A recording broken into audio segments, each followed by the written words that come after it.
Imagine a construction site in the middle of a desert where the workers pour enough concrete every single day to fill an Olympic swimming pool. Not once a week, every day. Now imagine that what they're building isn't a dam, isn't a highway, isn't a city. It's a single tower, one structure, rising 1 full kilometer into the sky above northwestern Saudi Arabia. And the entire world is watching, partly in awe, and partly waiting for something it can't quite name. The Mukaab, the Jeddah Tower, the Line. Saudi Arabia isn't building landmarks anymore. It's building a declaration, a statement so loud it doesn't need words. The kingdom has decided that the future belongs to whoever can construct it, fastest, tallest, most impossibly. And for a nation that sits atop roughly 17% of the world's proven oil reserves, money, at least for now, is not the constraint. But here is the question that nobody in the press release answers. When a nation starts building at this scale, at this speed, with this much to prove, what exactly is it proving? And to whom? Today we walk through 3 layers of what is genuinely happening here. The spectacle itself, the system it was designed to rescue, and the fragility that the concrete and glass cannot cover. The kind of person who watches a video like this doesn't need to be told. The world is changing. They're already watching it change in real time. Welcome. Let's start with the building. Because before you can understand what it means, you need to understand what it actually is. The Jeddah Tower, located on the northern edge of the port city of Jeddah, on the Red Sea coast, is scheduled to reach 1,008 meters when completed. That is not a rounding error.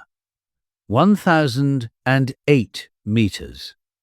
The Burj Khalifa in Dubai stands at 828 meters and was, for over a decade, the undisputed tallest structure on Earth. The Jeddah Tower overtops it by 180 meters. That gap isn't architectural. It's a signal. The project is owned by Jeddah Economic Company, a developer backed by Saudi billionaire Prince Al-Walid bin Talal. Ground broke in 2013. The original completion date was 2020. It missed that date. Then 2022. Then 2023. Work halted entirely between 2017 and 2023 due to a combination of contractor disputes, subcontractor financing failures, and the sweeping arrests of businessmen and princes during the anti-corruption crackdown centered at the Riyadh Ritz-Carlton in November 2017, a night that reshaped the kingdom's business elite in ways that are still unfolding. Prince Al-Walid himself was among those detained. The tower resumed construction in 2023. It now targets completion sometime around 2028 or 2029. The budget sits at approximately $1.5 billion for the tower alone, separate from the surrounding Jeddah economic city development that extends far beyond the structure itself. When complete, it will hold a 4 Seasons hotel, residential floors, office space, and an observation deck at 600 meters, where you can stand inside a cloud. Ask yourself this: does a country build the world's tallest tower because it needs more office space in Jeddah? Or does it build the world's tallest tower because it needs the world to see it differently than it currently does?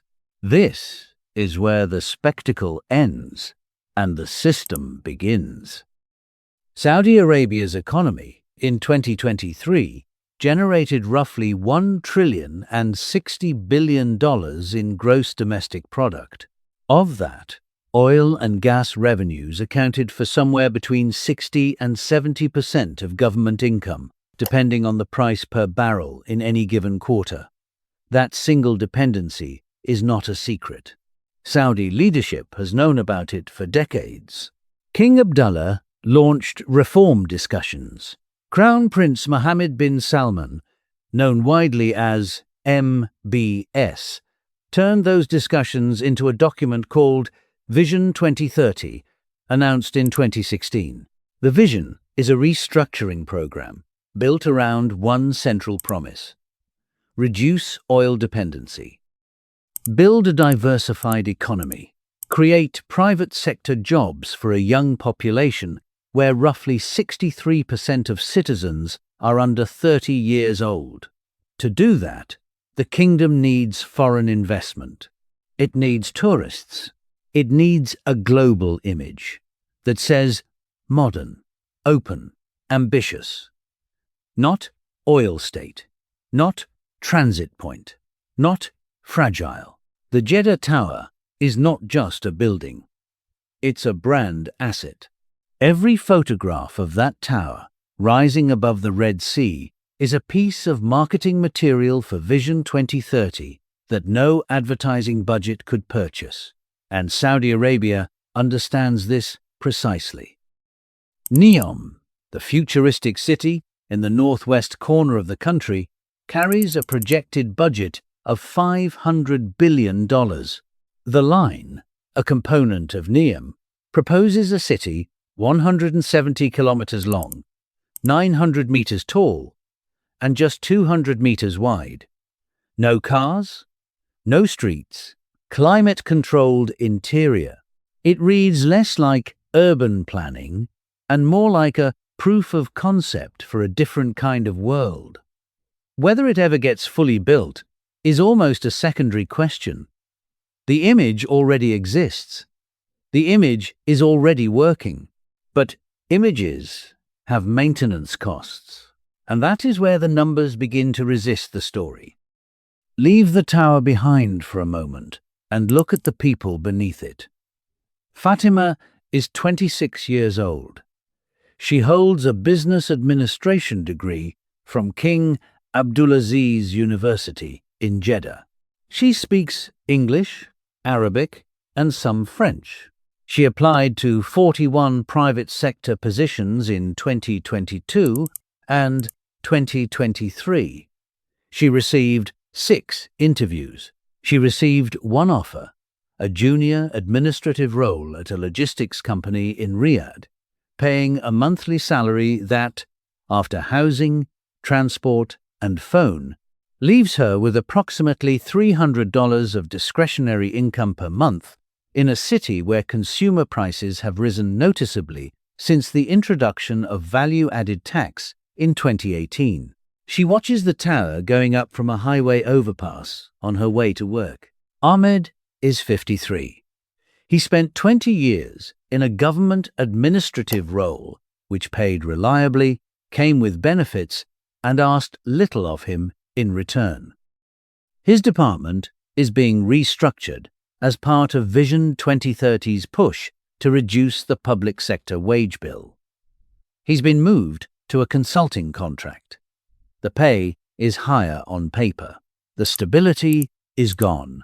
He is calculating whether he can afford to retire before 60. He is not certain he can. These two people are not anomalies. They are the structural center of the problem that Vision 2030 was designed to solve. The Saudi private sector has historically employed a relatively low share of Saudi citizens, with many roles filled by the roughly 13 million foreign workers who make up a significant portion of the country's total workforce. Saudization policies, which set quotas for national employment in various industries, have been in place in various forms for years. But transforming a workforce culture and a private sector simultaneously is a generational project. It does not move at the speed of a construction crane. And here is the question worth sitting with, the one worth leaving in the comments below.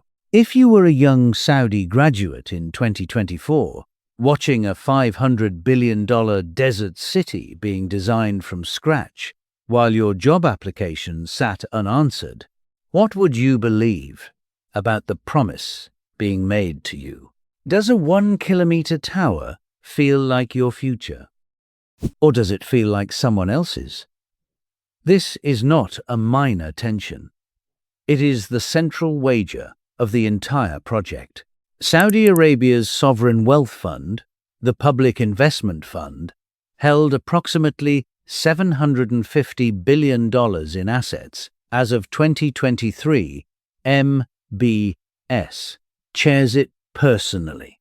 Its mandate is to deploy capital into the diversification projects at a scale and speed that creates economic momentum before the oil revenue window narrows. The logic is this: oil demand faces a structural ceiling as electric vehicles, renewable energy, and global decarbonization targets reshape the energy market over the coming decades. Saudi Arabia knows its timeline. It may have 20 years. It may have 30. It likely does not have 50. The Jeddah Tower, NEOM, the Red Sea Project, the Diriyah Gate cultural development, the expanded entertainment sector, the new stadiums, and Formula One circuits. These are not vanity projects in the minds of their architects. They are acceleration mechanisms.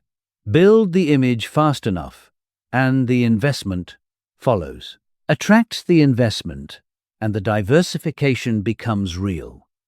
Make the diversification real before the oil revenue shrinks and the promise holds. The question is whether the sequence works in the right order. Because the history of the archetype is not comforting, think about what happened to the places that built everything at once. The Dubai of 2007, before the financial crisis exposed the gap between its skyline and its foundations. The Japanese economy of 1989, the last moment before asset prices began, a correction that lasted a generation. The pattern is consistent across geographies and decades. When an economy builds its image faster than its institutions, the image becomes the collateral. And collateral has a particular weakness. It is only worth what the next buyer believes it is worth. Saudi Arabia is not Dubai. It has 4 times the population, oil reserves Dubai never had, and a sovereign wealth fund that operates on a different scale entirely. But the risk it carries is structurally similar. It is building a promise. The promise is diversification, modernity, stability, and prosperity for a young population that will make up the majority of its workforce within a decade. If the economy behind the buildings does not materialize fast enough, the buildings do not solve anything. They become monuments to the attempt.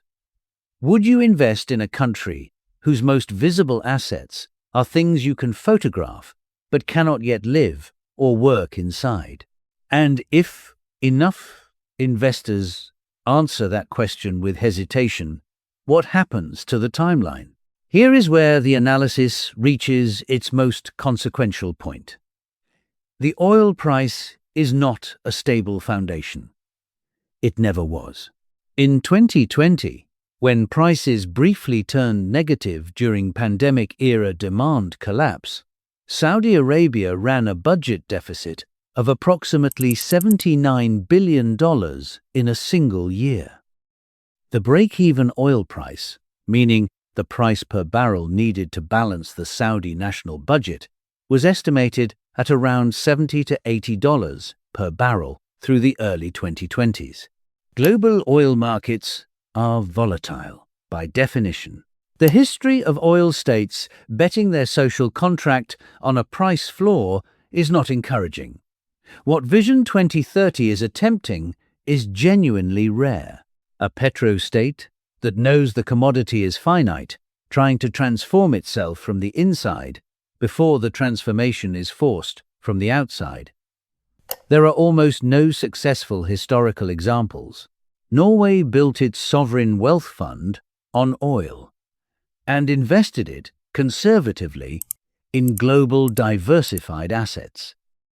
But Norway had institutions, a small population, and a political culture that operated on consensus. The Gulf states are running a different experiment. Bigger populations relative to wealth, faster timetables, more spectacle per square kilometer. The Jeddah Tower, when it is finally complete, will be the most photographed structure on Earth for a period of time. It will appear on screens in 190 countries. Its observation deck will offer a view that no human being has ever had from a building, and standing beneath it, in the expanded economic zone that surrounds it, will be a young Saudi population that has been promised something very specific. Not just a tower, a different economy, a different future, a seat at a table that previously belonged entirely to foreign capital and state employment. Whether that table is ready when they arrive is the only question that matters. The tower is almost not the point. That's what makes it so revealing. A nation that builds the world's tallest skyscraper is not doing so out of excess. It's doing so out of urgency. And urgency, dressed in glass and steel, still sounds like urgency if you listen carefully enough. 1 kilometer up, and the ground beneath it is still being decided. If you've watched this far, you understand the scale of what's actually being built here. Not just the tower, the argument underneath it. If this kind of analysis is useful to you, share this video with someone trying to make sense of where global capital and political power are actually heading. Subscribe and turn on the notification bell to join a community that reads the trajectory before the headlines catch up. Every video we publish goes one layer deeper than the surface story. And the surface story, as you just saw, is never the real one. The content of this video is based on strategic analysis, reports, estimated data, and hypothetical scenarios regarding the economic and geopolitical context. The information is offered for reference, independent analysis, and documentary storytelling purposes. It does not constitute financial, legal, or investment advice. The images and materials used serve to illustrate the arguments,